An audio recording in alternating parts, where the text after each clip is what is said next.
Hi, I'm David Levin, and welcome to another episode of Pop Goes the Culture, the untold stories you wouldn't have known from the TV stars who were there. The final chapter of my conversation with the charming Tony Danza is today, and we will talk about how real life impacts a fictional show. What happened when Jeff Conaway's Bobby Wheeler left Taxi, Cousin Oliver syndrome, the romance with Tony and Angela, and how that impacted Who's the Boss. Plus, Tony gives us his version of the inside story of Danny DeVito and Rhea Pearlman's wedding. You know, sometimes somebody has to leave a show because they're going to do something else, or so then the writers have to scramble. You know, when John Ritter unfortunately passed away, that was dear man. And so it became a show that started as a show about a dad bringing up two teenage girls to a show about a family coping with the loss of the father.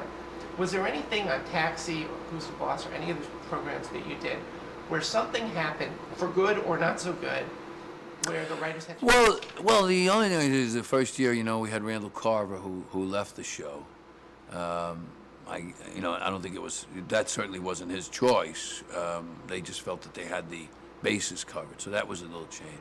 And then the third year, when Jeff decided to leave the show, Jeff Conaway left the show, which I thought left a hole in the show a little bit because that character was important. And for 2 years, we did a couple where he came back, but I just missed that character. The fact that we had covered all the characters with John left, now we were missing a character, and Bobby Wheeler was sort of Banter's pal, and so that was kind of weird.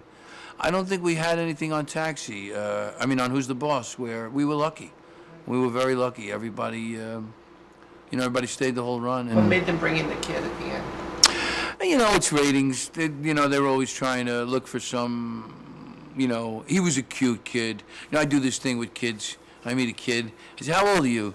And, the kid will say, I'm 6. And I say, when are you going to be 5? And they go, and then I go, I'm just trying to see if, this kid, Haliaka, I swear, I did it with every kid that came in and read, right? I said to Haliaka, I said, Jonathan, how old are you? He says, I'm 6. I said, when are you going to be 5? He says, come on. What? He was 6. Come on, he says. So he was a special kid. I just think, it wasn't what the show was about. And I think the audience sort of went, wait a minute, I've been watching this thing for a long time. How did this happen? And no matter how you try to backstory it and build some kind of foundation for it, I just think it just never worked. They did it on a lot of sitcoms, though, didn't they? They do that all the time. Yeah, they do that. They marry you off. One of the things that was so great about Who's the Boss is that it was all about the sexual tension between Angela and myself. And one of the things that you see on these shows, when you have sexual tension shows, is that they marry them because they can't keep the ball in the air. How do you do it? Well, on Who's the Boss, I didn't kiss Angela. We didn't have our first date until the 6th year. And I took her to a comedy club. It wasn't exactly a big romantic date. So somehow we were able to keep that alive. And then as it started to wane, they decided to try to bring in the kid. You think Tony Maselli had intimacy issues? He might have had a couple of intimacy issues, yeah. He spent a lot of time in locker rooms. I don't know what was going on. Is there anything that we missed, some story that you told your friends over the years that that something that made you go, You come home from work one day, you tell your family, you tell your friends, you wouldn't believe what happened at work today. Well, the one thing that happened that I just thought of was the day Danny DeVito and Rhea Pearlman got married.